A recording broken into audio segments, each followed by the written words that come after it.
अस्सलाम वालेकुम। आज की वीडियो का टॉपिक है पावर इंजीनियरिंग। इस वीडियो में मैं आपको बताऊंगा कि पावर इंजीनियरिंग क्या होती है, इसमें एडमिशन कौन और कैसे ले सकता है, फीस कितनी होती है और कौन से सब्जेक्ट स्टडी करना पड़ते हैं। वीडियो में आगे मैं आपको बताऊंगा कि पावर इंजीनियरिंग का स्कोप कितना है और एक पावर इंजीनियर की सैलरी कितनी होती है। तो कंप्लीट इन्फॉर्मेशन के लिए इस वीडियो को एंड तक ज़रूर देखिएगा। इंट्रोडक्शन।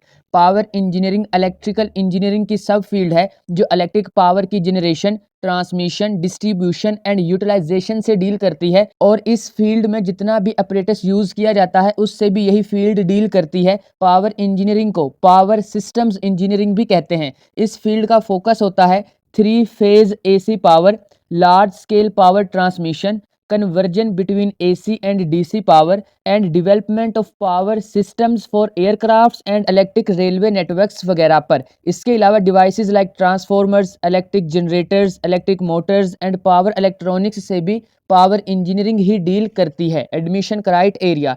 इंजीनियरिंग में एडमिशन लेने के लिए ज़रूरी है कि आपकी क्वालिफिकेशन 10+2 हो, मींस आपने इंटर किया हो विद साइंस सब्जेक्ट्स और आपके मिनिमम 50% मार्क्स होने चाहिए। इंजीनियरिंग करने के लिए आपको एंट्रेंस एग्जाम भी देना होता है जो काफ़ी टफ और कंसेप्चुअल होता है। एंट्री टेस्ट आपके कॉलेज या यूनिवर्सिटी के अकॉर्डिंग होता है। वैसे इंडिया में सबसे famous engineering entrance exam JEE है और पाकिस्तान में ई कैट है। एंट्री टेस्ट और आपकी प्रीवियस क्वालिफिकेशन को मिलाकर एग्रीगेट बनाया जाता है और फिर इस एग्रीगेट की बेस पर आपको एडमिशन दिया जाता है। हर यूनिवर्सिटी और कॉलेज का अपना मेरिट होता है और गवर्नमेंट इंस्टीट्यूट में एडमिशन के लिए मेरिट थोड़ा हाई होता है और प्राइवेट इंस्टीट्यूट में मेरिट थोड़ा कम होता है। Subjects and syllabus. Power engineering 4 साल की होती है। इसमें एग्जाम सेमेस्टर वाइज होते हैं। टोटल 8 सेमेस्टर्स होते हैं और हर सेमेस्टर में 5 से 6 सब्जेक्ट्स होते हैं। पावर इंजीनियरिंग में mostly subjects power distribution and utilisation, instrumentation, power system analysis, power generation, advanced electrical machines, power system protection, high voltage engineering, digital control systems and integrated electronic circuit से related होते हैं। Fees structure.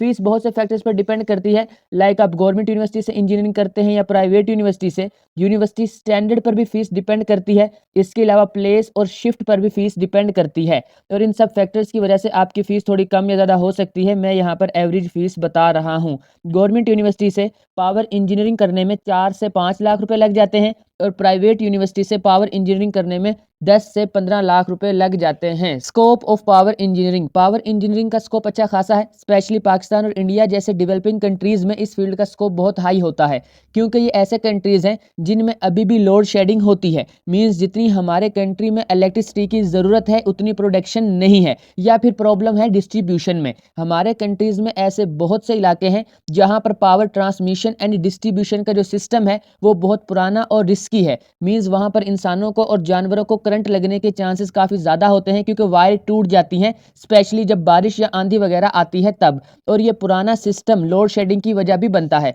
इसके अलावा हमारे बिजली बनाने के जो मेथड्स हैं वो भी बहुत महंगे हैं और इनका इन्वायरमेंट पर भी कोई अच्छा असर नहीं होता है। पाकिस्तान में 60% energy furnace oil, coal and RLG से बनाई जाती है और ये एनर्जी प्रोड्यूस करने के बहुत महंगे मेथड्स हैं। हालांकि हम सोलर एनर्जी से भी इलेक्ट्रिकल एनर्जी बना सकते हैं जो बहुत सस्ता और ऑलमोस्ट पोल्यूशन फ्री मेथड है। इंडिया में इस मेथड पर काफ़ी काम हुआ है और राजस्थान में वर्ल्ड के सबसे बड़े सोलर पावर प्लांट्स में से एक भडला सोलर पार्क इंस्टॉल किया गया है जिसकी कैपेसिटी 2245 मेगावाट है। और पाकिस्तान में भी सोलर एनर्जी का पोटेंशियल बहुत ज़्यादा है। एक्सपर्ट के अकॉर्डिंग सोलर एनर्जी के टोटल पोटेंशियल का अगर 0.07% को भी यूज़ कर लिया जाए तो पूरे पाकिस्तान की एनर्जी की ज़रूरत को पूरा किया जा सकता है। इसी तरह और भी बहुत सी खराबियां मौजूद हैं इस सिस्टम में जिनको ठीक करने के लिए काबिल पावर इंजीनियर्स की बहुत ज़रूरत है जो इन प्रॉब्लम्स का सल्यूशन निकाल सकें। वैसे इन प्रॉब्लम्स में से कुछ तो हुकूमत की नाअहली और पॉलिसीज़ की वजह से सोल्व नहीं हो पाती और बाकी इस फील्ड में काबिल लोगों की कमी की वजह से सोल्व नहीं हो पाती हैं। लॉन्ग स्टोरी शॉर्ट, ऐसे कंट्रीज़ जिनमें एनर्जी की प्रोडक्शन रिक्वायरमेंट से कम हो, एनर्जी प्रोडक्शन के लिए मोस्ट एक्सपेंसिव मेथड्स का इस्तेमाल हो रहा हो और एनर्जी ट्रांसमिशन प्लस डिस्ट्रीब्यूशन का निज़ाम पुराना और नाकिस हो, ऐसे कंट्रीज में काबिल पावर इंजीनियर्स और इलेक्ट्रिकल इंजीनियर्स की कमी हो ही नहीं सकती है। Salary of a power engineer. Salary बहुत से फैक्टर्स पर डिपेंड करती है, like job type, skills, experience, company and country वगैरह, और इन फैक्टर्स की वजह से आपकी सैलरी थोड़ी कम या ज़्यादा हो सकती है। मैं यहाँ पर एवरेज सैलरी बता रहा हूँ। एक पावर इंजीनियर की स्टार्टिंग सैलरी 30 से 40,000 पर मंथ तक होती है और एवरेज सैलरी 60 से 80,000 पर मंथ तक होती है, जो एक्सपीरियंस और स्किल्स की बेस पर और इंक्रीज हो सकती है। आई होप कि आपको ये वीडियो यूजफुल लगी होगी। लाइक और शेयर लाजमी कीजिएगा और इस टाइप की और वीडियोस देखने के लिए मेरे चैनल परफेक्ट इन्फो को सब्सक्राइब करके बेल आइकन को प्रेस कर लें।